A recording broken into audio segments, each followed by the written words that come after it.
Main indices అన్నీ కూడా తక్కువగా కరెక్షన్ అయినా పోర్ట్ఫోలియోస్ చాలా ఎక్కువగా కరెక్షన్ అయినట్టయితే మాత్రం ఈరోజు మీరు చూసే ఉంటారు. బికాజ్ ఈరోజు నా పోర్ట్ఫోలియో కూడా ఆల్మోస్ట్ 1.8% వరకు డ్రాప్ అయితే మాత్రం వచ్చింది. అండ్ అంతేకాదు small cap and mid cap ఇండెక్స్లో కూడా డ్రాప్ వచ్చినాయి. ఇండియా విక్ 7% వరకు పెరిగింది.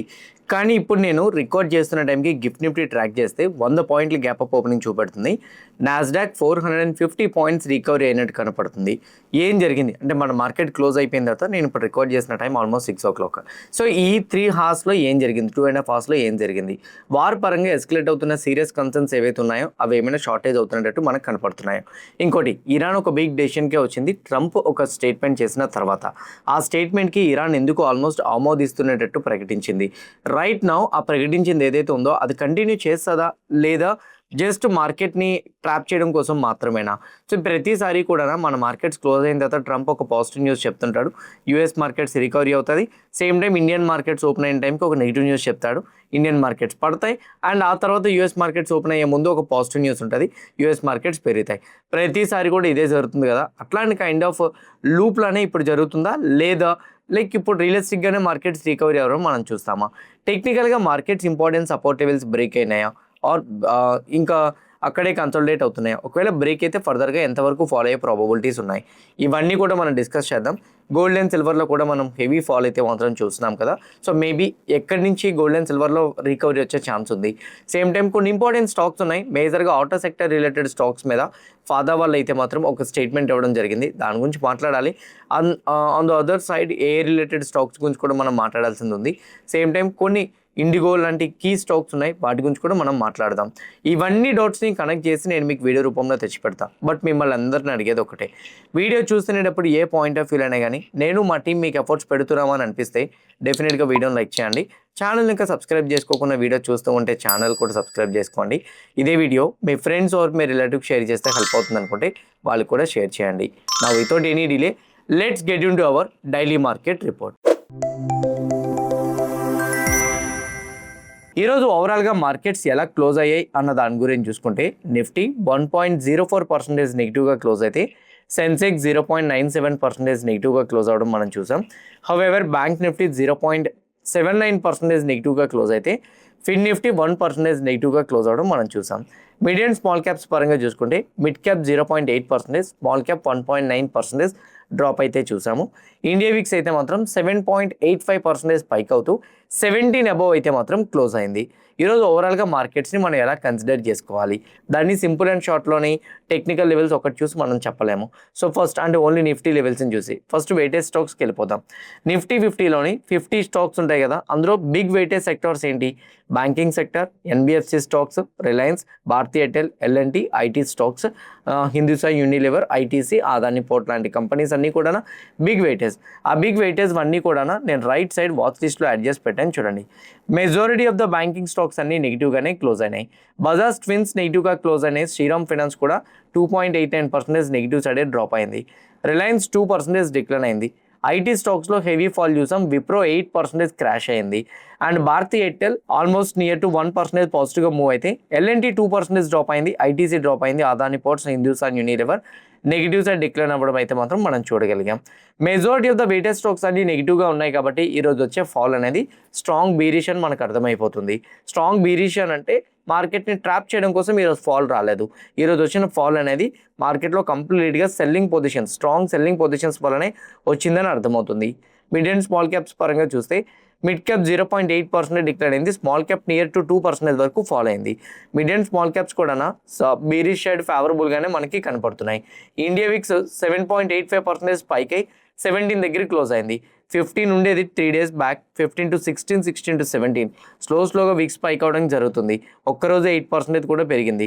విక్స్ స్లోగా ఏదైతే స్పైక్ అవుతుందో మేబీ ఇది మార్కెట్లో ఇంకొంచెం కన్సర్న్స్ అయితే మాత్రం రైజ్ చేస్తుంది. ఇప్పటివరకు మనం మాట్లాడుకున్న 3 పాయింట్లు కూడా మార్కెట్లో బీరిష్ మూమెంటం ఏదైతే వచ్చిందో అది క్లియర్ కట్గా స్ట్రాంగ్ సెల్లింగ్ వల్ల వచ్చిందని మనకు అర్థమవుతుంది. టెక్నికల్గా నిఫ్టీలో ఈరోజు వచ్చిన ఫాల్ మనం ఎలా కన్సిడర్ చేయొచ్చు? మీ అందరికీ గుర్తుందో లేదో, నేను ఈరోజు మార్కెట్ రియాక్ట్ అయిందని చెప్పట్లే, మార్నింగ్ ప్రీ మార్కెట్లో కూడా చెప్పిన. ఎఫ్ఐఎస్ హ్యూజ్ సెల్లింగ్ సైడ్ పొజిషన్స్ని బిల్డ్ చేసి పెట్టుకున్నారు. వాళ్ళు ఏదైతే huge selling side positions build చేసి పెట్టుకున్నారో ఈరోజు గ్యాప్ డౌన్ ఓపెన్ అయితే మోస్ట్లీ స్టార్టింగ్ వాళ్ళు షార్ట్ కవరింగ్ చేస్తారు, అంటే ప్రాఫిట్ని బుక్ చేసుకుంటారు. బుక్ చేసినప్పుడు మార్కెట్ స్పైక్ అవుతుంది, అండ్ ఆ స్పైక్ అయిన తర్వాత అంటే రికవరీ అయిన తర్వాత మళ్ళీ మార్కెట్ని షార్ట్ చేయడానికి అవకాశాలు ఉంటాయని మనం మాట్లాడుకున్నాం. ఎగ్జాక్ట్లీ ఎఫ్ఐఐ చేసింది కూడా అదే, దాన్ని బట్టే మార్కెట్స్ కూడా రియాక్ట్ అయినాయి. బట్ నిఫ్టీని 1 డే టైం ఫ్రేమ్లో పెట్టి, ఎందుకంటే ఫాల్ వస్తున్నప్పుడు హెవీగా కరెక్షన్స్ వస్తున్నప్పుడు 1 డే టైం ఫ్రేమ్లోనే పెట్టాలి. Nifty already important support level అయ్యి ఉన్న 23,700ని బ్రేక్ చేసింది. బికాస్ రీసెంట్ లో ఏదైతే ఉందో ఈ low present right now important support level, దాన్ని ఒక స్ట్రాంగ్ బీరిష్ క్యాండిల్తో, అంటే స్ట్రాంగ్ బీరిష్ క్యాండిల్ అంటే సపోర్ట్ లెవెల్ బిలో గ్యాప్ డౌన్తో ఓపెన్ అయ్యి రికవరీ అవ్వడానికి ట్రై చేసి మళ్ళీ బీరిష్ అయితే మాత్రం క్లోజ్ అయింది. క్యాండిల్కి అబౌవ్ విక్ అయితే మాత్రం మనకి కనపడుతుంది. కరెంట్లీ ఏదైతే బిలో సపోర్ట్ లెవెల్ క్లోజ్ అయిందో దాన్ని బట్టి మనకి క్లారిటీగా అర్థమవుతుంది నిఫ్టీ మేబీ 22,200 వరకు డిక్లైన్ అవ్వడానికి ప్రాబబిలిటీస్ ఉన్నాయని. బట్ నా ఒపీనియన్ సపోర్ట్ లెవెల్ని ఇలాంటి క్యాండిల్స్తో బ్రేక్ అయితే అంత స్ట్రాంగ్గా నేను కన్విక్షన్లోకి వెళ్ళలేను. సో మళ్ళీ చెప్తున్నాను, ఈరోజు ఫాలో అయిందని చెప్పేసి ఫర్దర్గా ఫాలో అయిపోతుందని చెప్పేడాలు అట్లా కాదు. గుర్తుపెట్టుకోండి, ఒక సపోర్ట్ లెవెల్ బ్రేక్ అవ్వడం అని అంటే ఇదిగోండి ఇక్కడ మీకు బ్రేక్ అయింది చూడండి, ఇది స్ట్రాంగ్ క్యాండిల్. ఇక్కడ ఈ క్యాండిల్ బ్రేక్ అయింది చూడండి, అది స్ట్రాంగ్ క్యాండిల్ బ్రేక్ డౌన్. ఇది అంత స్ట్రాంగ్ క్యాండిల్ కాదని నాకు అనిపిస్తుంది. ఎందుకో ఇది వచ్చేసరికి అంటే నెక్స్ట్ క్యాండిల్ కన్ఫర్మేషన్ కోసం వెయిట్ చేయడం బెటర్ ఏమో అని ఈ క్యాండిల్ చూస్తే నాకు అర్థమవుతుంది. అందుకే రేపు కూడా ఈ క్యాండిల్ బిలో ఒక స్ట్రాంగ్ బీరిష్ క్యాండిల్ ఫామ్ చేస్తే నేను బీరిష్ అని అనుకుంటున్నా.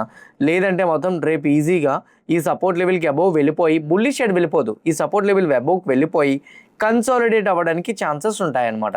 ఎప్పుడైతే ఈ లెవెల్ బ్రేక్ అవుతుందో అప్పుడు లెవెల్ బ్రేకే స్ట్రాంగ్ క్యాండిల్తో ఎప్పుడైతే క్లోజ్ అవుతుందో అప్పుడు నిఫ్టీ స్లోగా 22,200 వరకు కరెక్షన్ అవ్వడానికి ఛాన్సెస్ ఉంటుందని మనం కన్ఫర్మేషన్కి వెళ్ళచ్చు.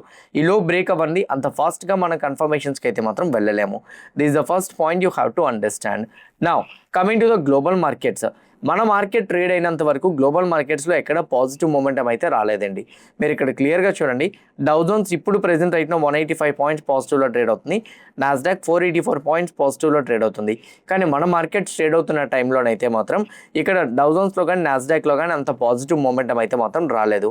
అండ్ ఇంకోటి నాస్డాక్లో ఎస్టర్డే అంటే ఫ్రైడే 4% క్రాష్ అయింది.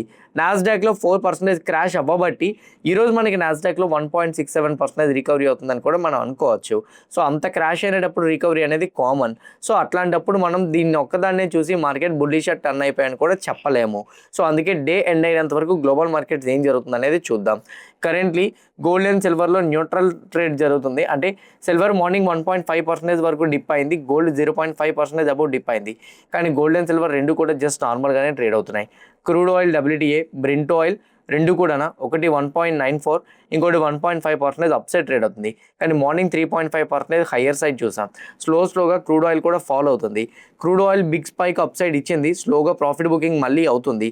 మేబీ దీన్ని బట్టి చూసుకుంటే వార్ సిచ్యువేషన్స్లో ఏదైనా సంథింగ్ పాజిటివ్ ఒపీనియన్ కలిగిందేమో అని నేను అనుకుంటున్నా ఈ గ్లోబల్ మార్కెట్స్ పరంగా చూస్తే.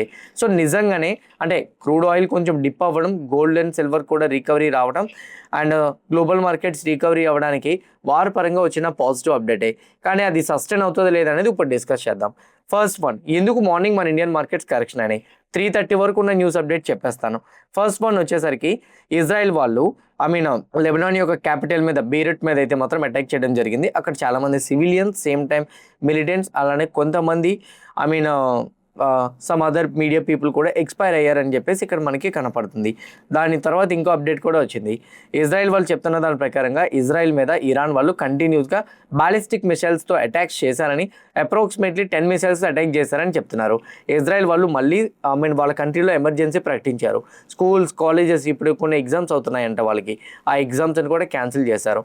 మొత్తం ఎమర్జెన్సీ అనౌన్స్ చేస్తూ ఇజ్రాయెల్లో ఏ స్కూల్స్ కూడా, ఏ మాల్స్ కూడా, ఏ థియేటర్స్ కూడా సేమ్ టైం వచ్చేసరికి ఇటువంటి పబ్లిక్ ప్లేసెస్లో కూడా ఎక్కువ మంది ఉండే విధంగా అలో చేయొద్దు అని చెప్పేసి ఇజ్రాయెల్ వాళ్ళు అక్కడ లోకల్లో అయితే మాత్రం డైరెక్ట్గా గవర్నమెంట్ అఫీషియల్గా అయితే మాత్రం స్టేట్మెంట్స్ అయితే మాత్రం ఇచ్చింది. సో ఇది మనకి క్లియర్గా అర్థమవుతుంది అక్కడ ఇజ్రాయెల్ అలర్ట్ అవ్వడం, ఇంకోటి ఇరాన్ నాన్ స్టాప్గా మిసైల్స్ అటాక్ చేయడంతో. తర్వాత ట్రంప్ అయితే మాత్రం మార్నింగ్ ఒక రిక్వెస్ట్ చేశారు. సో యుద్ధం ఆల్మోస్ట్ ముగియడానికి సిద్ధంగా ఉంది అండ్ మోస్ట్లీ ఇజ్రాయెల్ ఆగితే సరిపోతుంది. ఎందుకంటే ఇజ్రాయెల్ ప్రెసిడెంట్ నెతన్యాహు గారు చెప్తున్నారు, నువ్వు ఆగితే సరిపోతుంది, నేను ఇరాన్తో మాట్లాడుతున్నా, పీస్ డీల్ జరుగుతుంది, ఎందుకు దీని మధ్యలో మళ్ళీ వార్ రిజ్యూమ్ అయ్యేటట్టు చేస్తాం, మళ్ళీ వార్ని రెన్యువల్ చేయాలని ఆలోచన నాకైతే లేదు, నువ్వు ఇలా చేయకు అని చెప్పి ఒక పక్క ట్రంప్ చెప్తున్నారు. దానికి కారణం ఉందండి, ఎందుకంటే ట్రంప్కి నవంబర్లో మిడ్ టర్మ్ ఎలక్షన్స్ అవుతున్నాయి. ఇప్పటికే యూఎస్ ఎకానమీ చాలా వరకు దెబ్బతిన్నది ఇతను తీసుకున్న డెసిషన్స్ వల్ల. ఇప్పుడు కానీ యుద్ధం ఆపకపోతే మిడ్ టర్మ్ ఎలక్షన్స్లో అతనికి ఓడిపోయే అవకాశాలు ఉంటాయి. ఇంకోటి ఏంటంటే ఈ మిడ్ టర్మ్ ఎలక్షన్స్ అని పక్కన పెడితే మొన్న జరిగిన ఓటింగ్లో కూడా 208 ఓటింగ్స్తో వచ్చినాయి.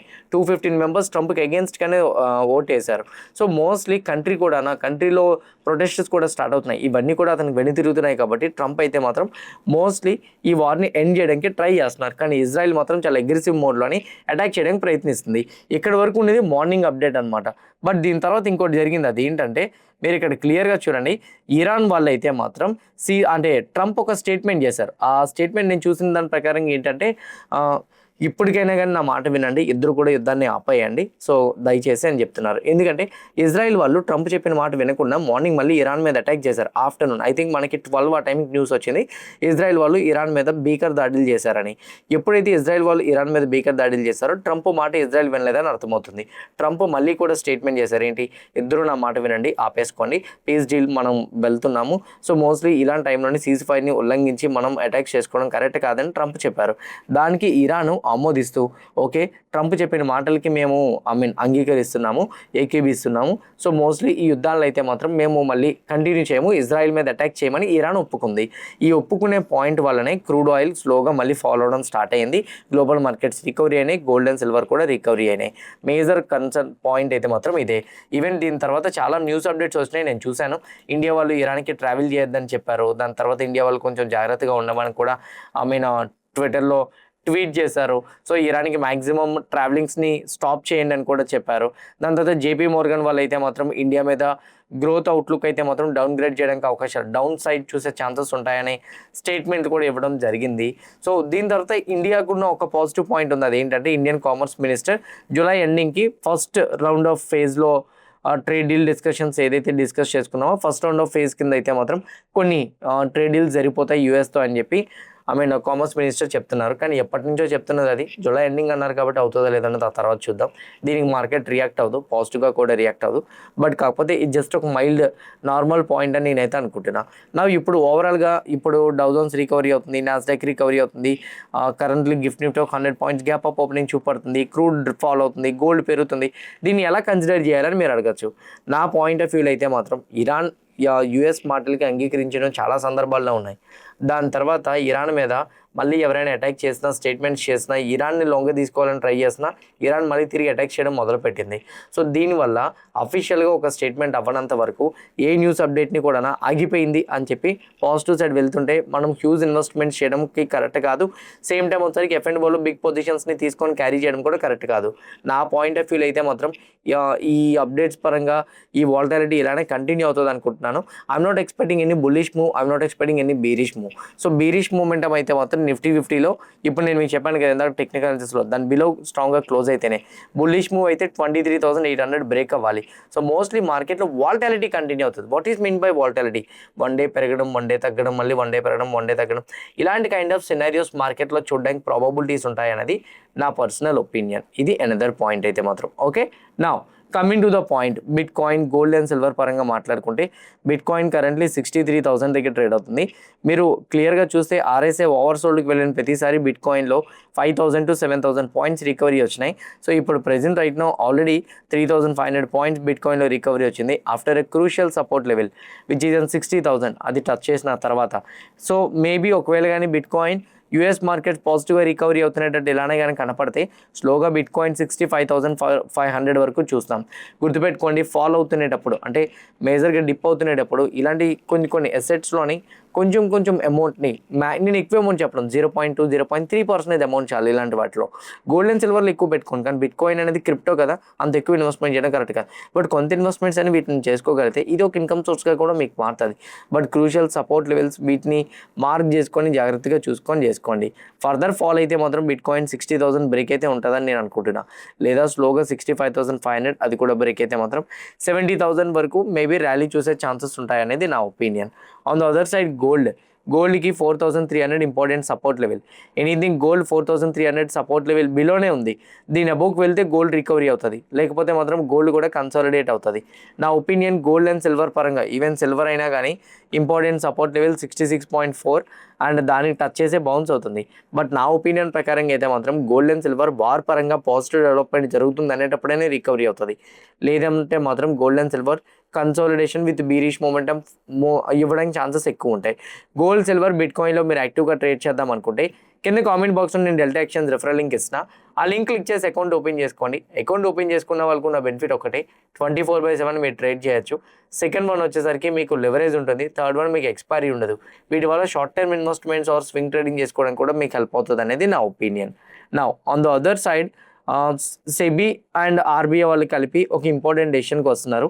ఆ డెసిషన్ ఏంటంటే కార్పొరేట్ బాండ్స్లో అయితే మాత్రం, అంటే డెట్ మార్కెట్లో కార్పొరేట్ బాండ్స్ ఉన్నాయి కదా, కార్పొరేట్ బాండ్స్ని డెరివేటివ్లోకి తీసుకొద్దాం అనుకుంటున్నారు. ఇప్పటి వరకు మనం ఈక్విటీనే చూసాం, ఇండెక్సెస్నే చూసాం, ఇప్పుడు రైట్ నౌ కార్పొరేట్ బాండ్ మార్కెట్స్ని కూడా తీసుకురావాలనుకుంటున్నారు. మ్యూచువల్ ఫండ్లో కార్పొరేట్ బాండ్స్లో కూడా చాలా వరకు ఇన్వెస్ట్మెంట్స్ పెరిగినాయని, గ్రోత్ కూడా బాగా కనిపిస్తుందని, ఇలాంటి టైంలోనే కార్పొరేట్ బాండ్ని కూడా డెరివేటివ్ సెగ్మెంట్లోకి తీసుకొచ్చి యాక్టివ్ ట్రేడింగ్ చేయించగలిగితే ఫారెన్ ఇన్ఫ్లోస్ మేబీ మార్కెట్లోకి రావడానికి ప్రాబబిలిటీస్ ఎక్కువ ఉంటాయనే రీజన్తో ఈ డెసిషన్కి వచ్చామని ఆర్బీఐ అండ్ సెబీ చెప్తుంది. మరి చూడాలి ఇది ఎలా వర్కౌట్ అవుతుంది, దీని స్ట్రక్చర్ ఎలా ఇస్తారు అసలు ఏంటి అనేది మనకు కొన్ని డేస్ వెయిట్ చేస్తే కానీ ఒక క్లారిటీ అనేది రాదు. నౌ ఈరోజు ఆటో సెక్టర్ కంపెనీస్ చాలా వరకు పడినాయి. ఫాదా అంటే ఏంటంటే federation of automobile dealers association వాళ్ళు అనమాట. వీళ్ళు చెప్తున్న దాని ప్రకారంగా మంత్ ఆన్ మంత్లో సేల్ తగ్గినాయి. అంటే ఏప్రిల్తో కంపేర్ చేస్తే మేలో యొక్క సేల్స్ అనేది అప్రాక్సిమేట్లీ ఒక 6% వరకు డిక్లైన్ వచ్చింది. సో 7% వరకు డిక్లైన్ వచ్చింది. సో బట్ వీళ్ళు చెప్తున్న దాని ప్రకారంగా ఏంటంటే ఇయర్లో కంపారిజన్ చేసుకుంటే 9.55% రియాక్ట్ అయిందంట. ఎలక్ట్రిక్ వెహికల్స్లో అయితే మాత్రం ఎవ్రీ మంత్ బూస్టప్ అవుతుంది. అయితే ఫాదా వాళ్ళు చెప్తున్న దాని ప్రకారంగా ఏప్రిల్ మంత్లో వార్ పరంగా ఇంపాక్ట్ జరిగింది.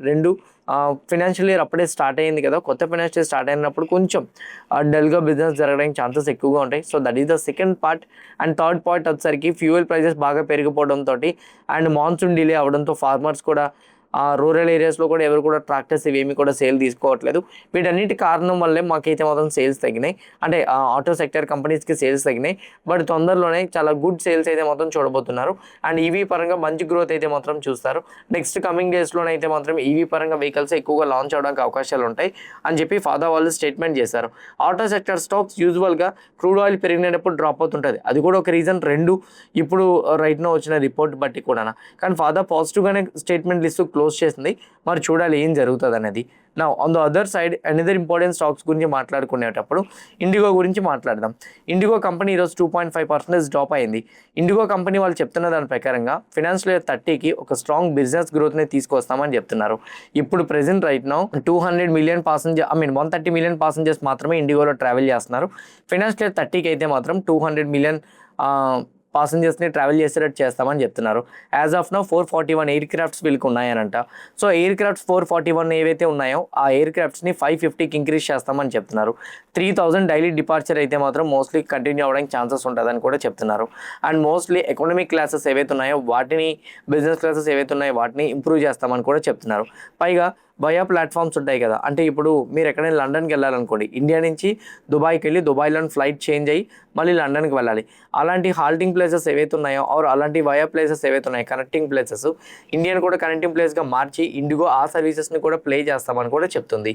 ఇలాంటి పాజిటివ్ స్టేట్మెంట్ చేస్తూ మేనేజ్మెంట్ గైడెన్స్లోని, రెవెన్యూ గైడెన్స్లోని స్ట్రాంగ్ పాజిటివ్ ప్రిడిక్షన్స్ ఇచ్చింది. బట్ కాకపోతే క్రూడ్ ఆయిల్ పెరగడంతో ఇండిగో కంపెనీ డ్రాప్ అయింది. మేబీ ఇలాంటప్పుడు crude oil issues sort out అయిపోయింది అనుకోండి, ఇలాంటి కంపెనీస్లో చాలా స్ట్రాంగ్ రికవరీ కనబడుతుంది. ఎందుకంటే ఇప్పుడు వచ్చి న్యూస్ అప్డేట్స్కి ఇవి రియాక్ట్ అవ్వలేదుగా, తర్వాత రియాక్ట్ అవుతాయి అనమాట హెవీగా. అందుకు చెప్తున్నా.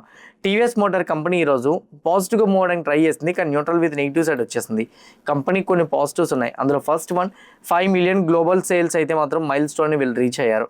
So that is the first one, HLX motorcycle ద్వారా. నెక్స్ట్ వన్ వీళ్ళు చెప్తున్న దాని ప్రకారంగా టీవీఎస్ పడాక్ అని చెప్పేసి సో ప్రీమియం రీటైల్ ఛానల్ కోసం అయితే మాత్రం లాంచ్ చేసింది. సెకండ్ క్వార్టర్లీలో లాంచ్ అవుతుందని చెప్తున్నారు. ఫైనాన్షియల్ ఇయర్ 27 ఇది కూడా one of the big positive. అందువల్ల సో మనకి టీవీఎస్ మోటార్స్ కంపెనీ అయితే మాత్రం హయ్యర్ సైడ్ మూవ్ అవడం చూడగలిగాం. On the other side EMS Limited company ఈరోజు 10% పైబడి హయ్యర్ సైడ్ మూమెంటం చూసాం. దానికి ఉన్న మేజర్ పాయింట్ ఏంటంటే యూపీ జల్ నిగమ్ దగ్గర నుంచి అయితే మాత్రం 103 crore కన్స్ట్రక్షన్ ఆర్డర్ వచ్చినట్టు అప్డేట్ ఉంది. ఇది ఈఎంఎస్ లిమిటెడ్ కంపెనీ కూడా పాజిటివ్, అందువల్ల 10% వరకు హయ్యర్ సైడ్ మూమెంటం అయితే చూడగలిగాం. అలెంబిక్ ఫార్మా లిమిటెడ్ కంపెనీలో ఈరోజు 1.5% హయ్యర్ సైడ్ చూసాం కదా. రీజన్ వీళ్ళు కెనాడియన్ వెంచర్లో అయితే మాత్రం అప్రాక్సిమేట్లీ 45% స్టేక్ తీసుకున్నారు. దీనివల్ల ఫార్మా మార్కెట్ అనేది వీళ్ళది అవుట్ ఆఫ్ కంట్రీస్ ఓవర్సీస్ వైపు కూడా ఎక్స్పాన్షన్ అవ్వడానికి ఛాన్సెస్ ఉంటుంది, రెవెన్యూ కూడా పెరగడానికి ఛాన్సెస్ ఉంటుంది అనే ఎక్స్పెక్టేషన్స్తో ఈ స్టాక్లో ఈరోజు పాజిటివ్ సైడ్ మూమెంటం చూసాం. టీసీఎస్ కంపెనీ ఈరోజు నెగిటివ్ సైడ్ వచ్చింది. యాక్చువల్గా టీసీఎస్ కంపెనీకి ఒక పాజిటివ్ అప్డేట్ ఉంది.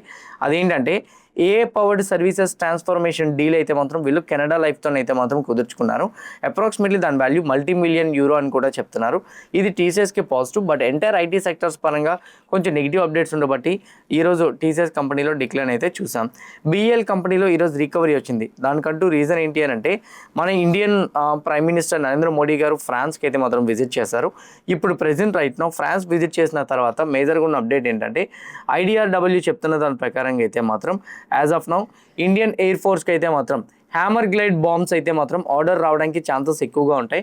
దీనివల్ల ఎక్కువగా ఈ హ్యామర్ గ్లైడ్ బాంబ్స్ ఏవైతే ఉన్నాయో వీటిని మ్యానుఫ్యాక్చర్ చేయడంలో ఎక్కువగా అయితే మాత్రం బీఈఎల్ కంట్రిబ్యూషన్ ఎక్కువ. సో అందువల్ల బీఈఎల్కి మోస్ట్లీ ఆర్డర్ బుక్ పెరగడానికి ఛాన్సెస్ ఎక్కువ ఉంటాయని చెప్తున్నారు. హెచ్ఏఎల్ కంపెనీ కూడా ఈరోజు రికవరీ అవ్వడం కూడా చూసాం కదా. దానికి రీజన్ డిఫెన్స్ మినిస్టర్ చెప్తున్న దాని ప్రకారంగా 18 to 24 LCA Mark 1A air క్రాఫ్ట్ని అయితే మాత్రం ఇయర్ ఎండింగ్కి రెడీ చేయాలని చెప్తున్నారు. ఇది హెచ్ఏఎల్ కంపెనీకి ఆర్డర్ని పెంచడానికి అవకాశాలు ఎక్కువగా ఉంటాయి కాబట్టి హెచ్ఏఎల్ కంపెనీలో కూడా ఈరోజు మనం హయ్యర్ సైడ్ మూమెంట్ అని చూసాం. ఇంకోటి ఐటీ కంపెనీస్లోని మేజర్గా అయితే మాత్రం డ్రాప్ చూసాం. అయితే యూజువల్గా కొంతమంది బ్రోకర్స్ చెప్తున్న దాని ప్రకారంగా ఏ రిలేటెడ్ కంపెనీస్ మేజర్గా మన ఇండియన్ పక్కన పెట్టేస్తే అవుట్ ఆఫ్ కంట్రీస్లో ఏ రిలేటెడ్ స్టాక్స్ అన్నీ కూడా డ్రాప్ అవుతున్నాయి. సామ్సంగ్ ఎలక్ట్రానిక్స్, ఎస్కే హైనిక్స్, ఇలా చాలా కంపెనీస్ కూడా డ్రాప్ అవుతున్నాయి. ఇప్పుడు బేసిక్గా ఐటీ కంపెనీస్కి ఏ రిలేటెడ్ బిజినెస్ వచ్చిన తర్వాత లేదా ఏ రిలేటెడ్ కంపెనీస్కి సేల్ ఉండదు, మొత్తం పడిపోతుందని కాదండి. కంపెనీస్ మీద హ్యూజ్ వాల్యుయేషన్స్ తోటి చాలా హ్యూజ్ ర్యాలీ చూసాం.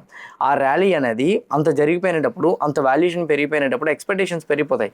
దానికి తగ్గట్టుగా వీళ్ళకి ఇప్పుడు ప్రాజెక్ట్స్ రావట్లే. ఆ ఎక్స్పెక్టేషన్స్ తగ్గట్టుగా మోస్ట్లీ వాళ్ళ మార్కెట్ వాల్యుయేషన్ స్టెబిలైజ్ చేయడానికి ఈ ఐటీ స్టాక్స్లో ఎంటైర్ మన ఇండియాలోనే కాదు ఎంటైర్ గ్లోబల్ మార్కెట్స్లో కూడా కరెక్షన్ వస్తుందని చెప్తున్నారు. కమింగ్ డేస్లోని ఏం బెటర్ రిజల్ట్స్ అనేది ఇస్తుందని, ఇప్పుడు రైట్నో వస్తున్న డిప్ని బెస్ట్ ఆపర్చునిటీగా తీసుకోవచ్చు అని అయితే మాత్రం చెప్తున్నారు. ఇది మేజర్గా అప్డేట్స్. హోప్ క్లియర్ కట్గా నేను ఎక్స్ప్లెయిన్ చేసిన న్యూస్ అప్డేట్స్ అన్నీ కూడా మీకు హెల్ప్ అయినాయి అనుకుంటున్నా. ఎవ్రీథింగ్ హెల్ప్ అయితే వీడియో లైక్ చేయండి. ఛానల్ ఇంకా సబ్స్క్రైబ్ చేసుకోకుండా వీడియో చూస్తూ ఉంటే ఛానల్ కూడా సబ్స్క్రైబ్ చేసుకోండి. ఇదే వీడియో మీ ఫ్రెండ్స్ ఆర్ మీ రిలేటివ్ షేర్ చేస్తే హెల్ప్ అవుతుంది అనుకుంటే వాళ్ళు కూడా షేర్ చేయండి. See you all tomorrow morning at 8 AM in pre-market analysis. Bye bye.